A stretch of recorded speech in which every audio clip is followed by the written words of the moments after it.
Hi guys, welcome to my channel. My name is Atusa and I'm here today with this month's book review. Now, I say this month as if I haven't been absent on this channel for the past year.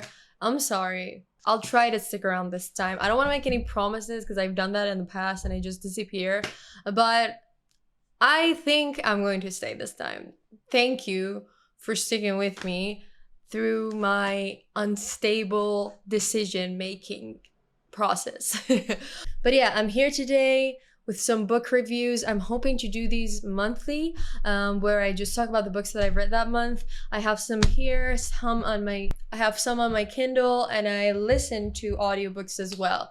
Yes, I do read a lot of books. And without any further ado, if you want to know what's up, keep watching. Now, something about me is that I usually enjoy reading psychological books, philosophical books.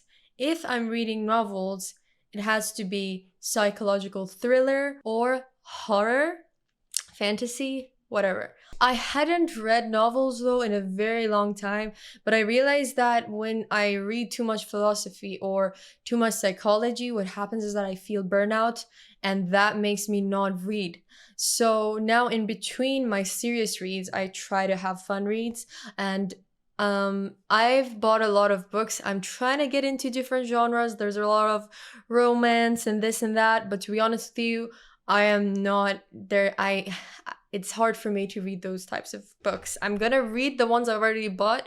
Maybe I can do a book haul for you guys and show you all the books that I'm talking about. But I think that my heart is where the mystery is. And that's just the type of books that I can read because I have ADHD. And if there's nothing interesting there for me that I'm looking forward to discovering, it is very difficult for me to keep reading.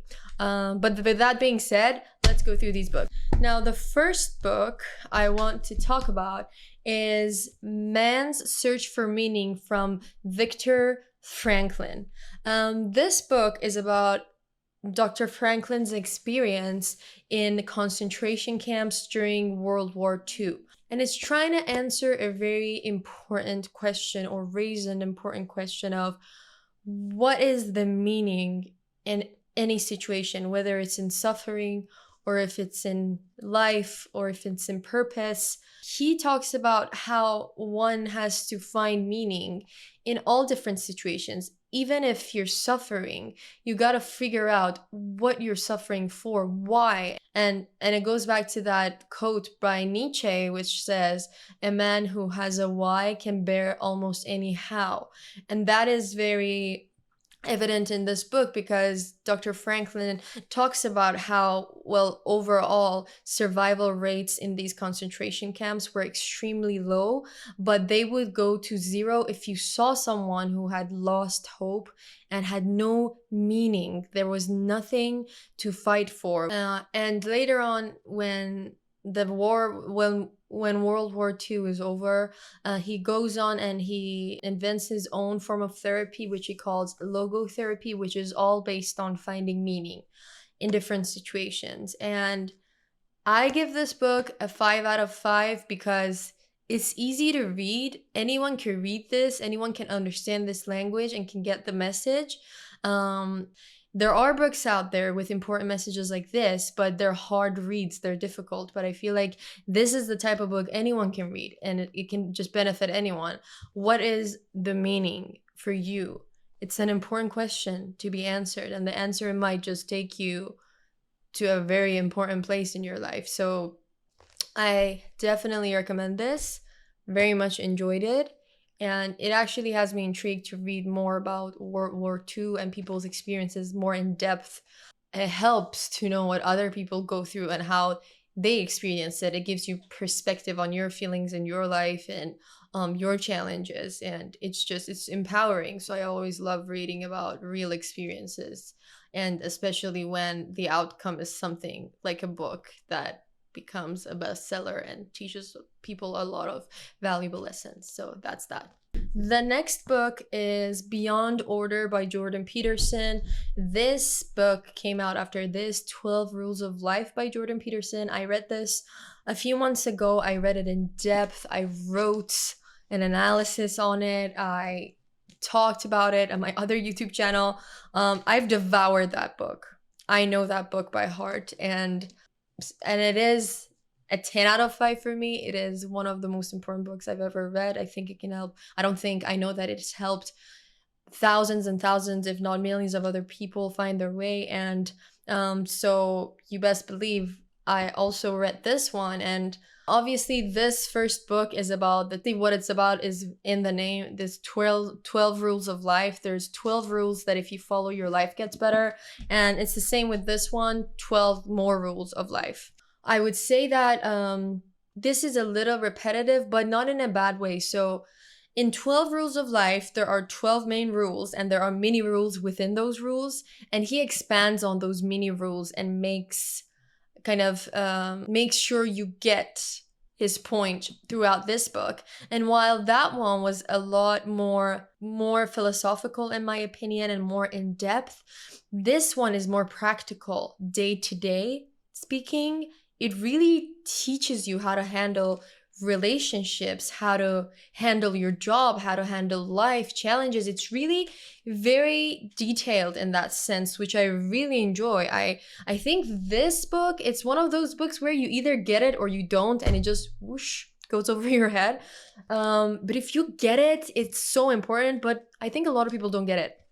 With this one, there are things in here you can't deny. There are hit and miss chapters. The first chapter was a little, it's a lot, it's mythological, and it's a lot of references, and again, in depth, and this and that. And there's another chapter that is a little bit political, and he references the Bible a lot. And these are some of the reasons why there's a lot of controversy around this man. But I don't believe in dismissing any knowledge and wisdom someone might have for you to take in just because something they say goes against your beliefs or triggers you or you find to be offensive.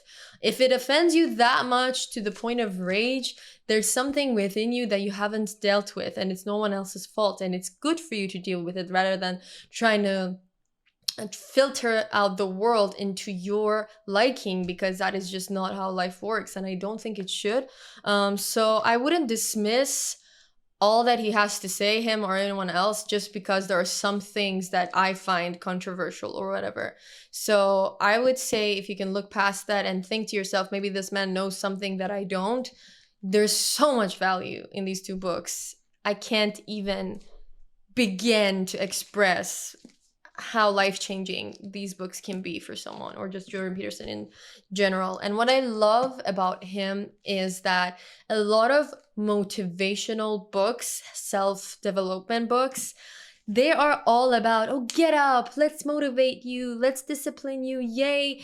And they just leave out the part where there's darkness and chaos and the abyss and pure pain that you feel. But Joran addresses that perfectly, and he tells you it's here and it's big and this is monster. Here is how you face it.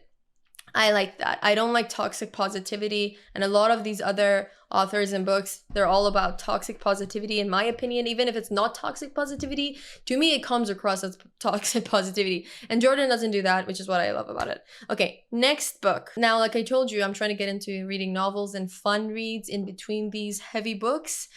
I started off by trying to read this book, Such a Fun Age, by Kiley Reid. Now, this is supposed to be an important book because it raises issues with race, with privilege, with this and that.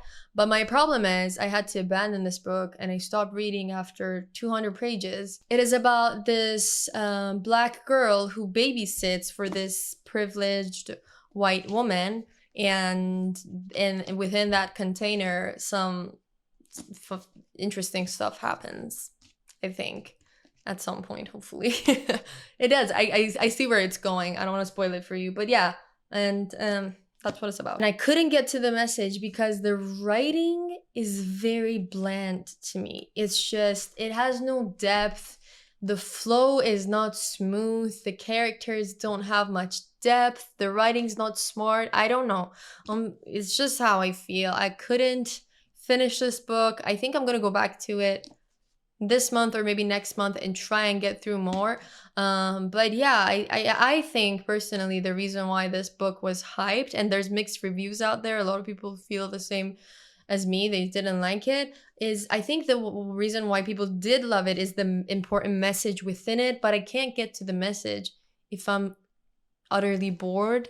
And this book really bored me, not because of the story, because of the way the story was being told. It's just not doing it for me. So sorry, but it is how I feel. And I would give it probably, I don't know, a 3 out of, no, 3 is too good.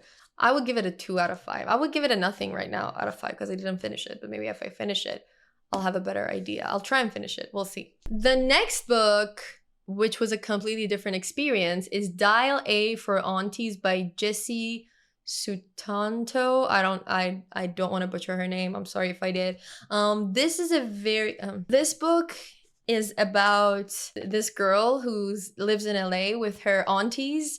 They all have a business together and they're Asian. Her mom sets her up on a date and she kills her date accidentally. And then she has to call her aunties and her mom to come clean up the mess.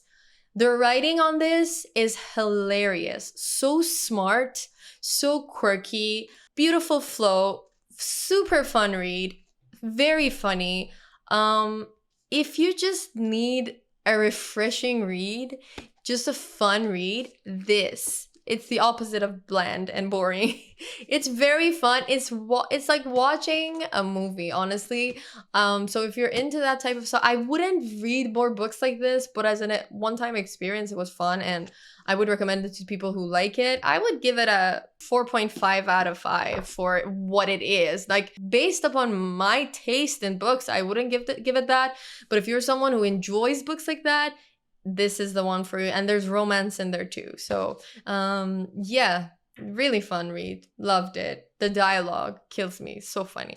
Now, let's move on to the novels that got me back into binge reading, into hyper-focusing, into not being able to put books down, back into my love for psychological thriller.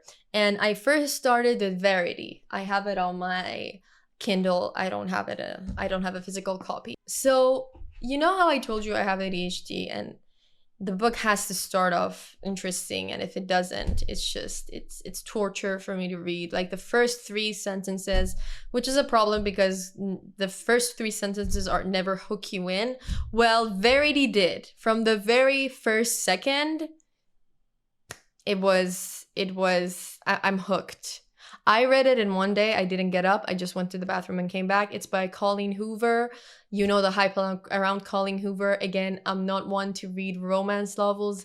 It doesn't do it for me. I have a few. I'm trying to read them. We'll see. But this thriller, psychological thriller, is about this girl who's almost a failing author, and she gets offered to finish someone else's book. Now, this someone else is a best-selling author herself who was in an accident and she can't finish her book. So in order for her to do the job, she has to go to their house and stay there. And when she goes, she unravels the dark secrets and what happened to this woman and all of that. It's one of those books that it keeps you on the edge of your seat and you just can't put down. Absolutely love it. 5 out of 5, no doubt. And at the end of that book, there's a plot twist, if you're a plot twist type of person, that keeps you wondering for days. It's one of those things where you don't know what happened. You're wondering what's true and what's not, which is cool. And which brings me to my next book, The Silent Patient by Alex. I don't know how to read his last name. But this book I also finished in 2 days.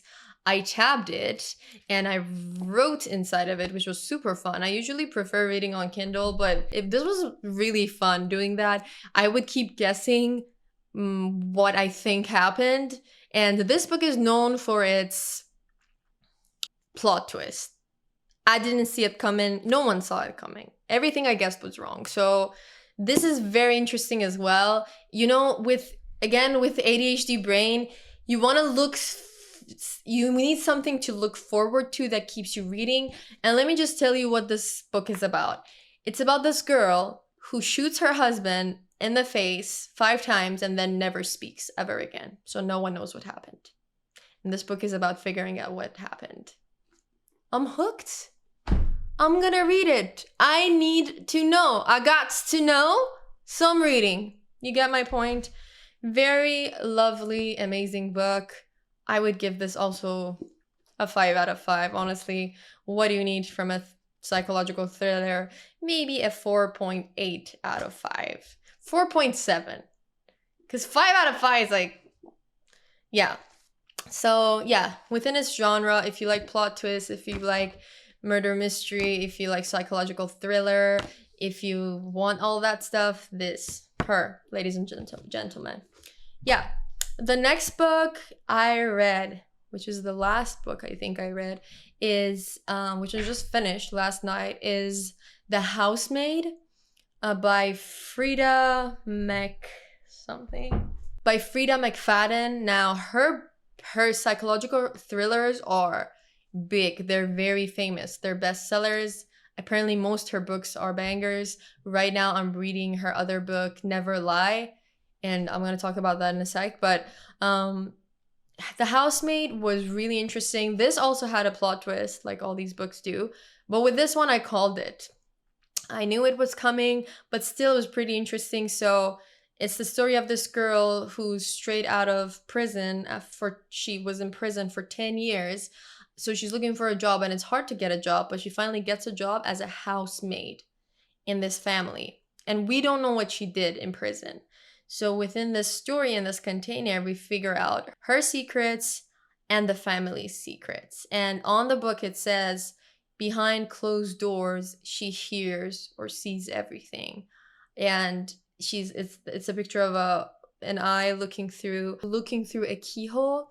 So you see, that's intriguing. So I read it and it was pretty interesting. It was pretty good. I would give this one a 4 out of 5.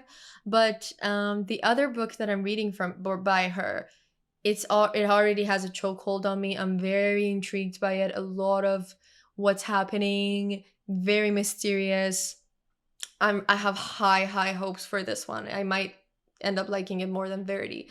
So yeah, you best believe I'm gonna read probably all her books. And on Kindle Unlimited, I've downloaded 3 or 4 of her books for free for now because I have Kindle Unlimited. And a lot of other horror books or psychological thrillers, or a lot of other books in general are free on Kindle Unlimited. So I do suggest Kindle in general. I like tabbing and writing in books, and I like the feeling of a book, but it is so much more convenient to read on a Kindle. There is no denying it. It's amazing. And especially, again, for ADHD readers, because it tells you how many more hours left or how many more minutes on each chapter. It's like you have a goal to, accomplish, and it's very clear, and it resets your attention span, as opposed to when you're reading this, you see this and you're just so intimidated, and it's so hard. And with the lighting and everything, if you're reading at night, there's no lights, it's like hard to manage. But with a Kindle, especially the Kindle that I have, which is the ancient one, which is the best one, just purely because it is tiny and you can hold it in one hand and your hand wouldn't hurt. Even the basic Kindle right now, it's bigger than this, and I hate it because it hurts my hand when I hold it. My boyfriend has it, and when I have to read on that, I don't like it. But I love this one. Please let it stay healthy forever.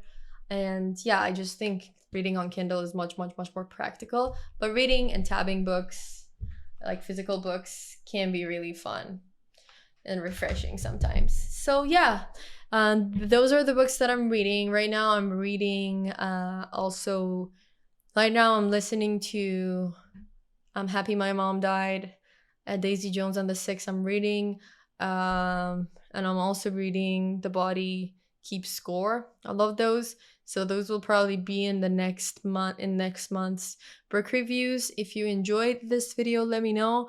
Leave a comment, leave a like, leave a subscribe. Tell me what more you want to know in these book reviews, what less. And I'll see you in my next video, hopefully more consistently than the last year. Love you. Bye-bye.